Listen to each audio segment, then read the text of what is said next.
এজোপা দেখিছেনে বোৱাৰী কপৌ মানে কপৌ ফুলৰ পুলি এটা ওলাইছিলে। পুলিটোতে মানে পাতখনতে মই প্ৰায় মানে বহুত দিনৰ পৰা লক্ষ্য কৰি আছোঁ, চাই আছোঁ।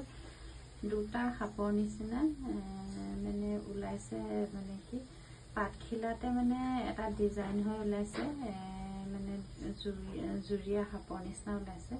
ইয়াত দেখিছেনে, মই ওচৰৰ পৰাও দেখাম।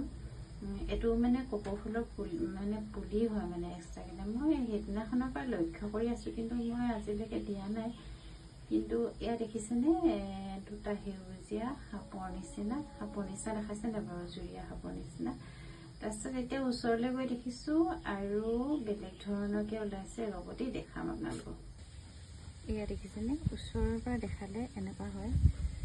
এয়া দেখিছেনে, একদম মানে এটা সাপৰে নিচিনা, জুৰীয়া সাপৰ নিচিনা। সঁচা কথা ক'বলৈ গ'লে দেখিছেনে, একদম মই আচৰিত। মানে মই কেইদিনমানৰ পৰা মানে চাই আছোঁ মানে।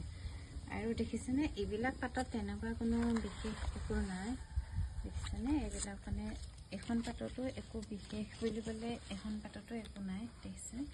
কিন্তু এখন পাতত দেখিছেনে, কিন্তু ফুলো গ'লগৈ আকৌ পাতখন। এইখন দেখিছেনে, এখন এটা বিশেষ মানে এটা দেখিছেনে, একদম সাপৰ নিচিনা। গতিকেলৈ মানে দেখিলে অকণমান ভয়ো লাগে নহয়নে। একদম প্ৰথমতে মোৰ বিৰাটেই ভয় লাগিছিলে। এতিয়া দেখি মানে এইটো কাৰোবাক যদি পুলিটো প্ৰয়োজনো হৈছে নহয়, মই নিদিলেও হয় মানে। এনেকুৱা মানে অদ্ভুত এটা হৈছে মানে। দেখিছেনে আপোনালোকে, ভালেই নে বেয়াই নে জানো পায়।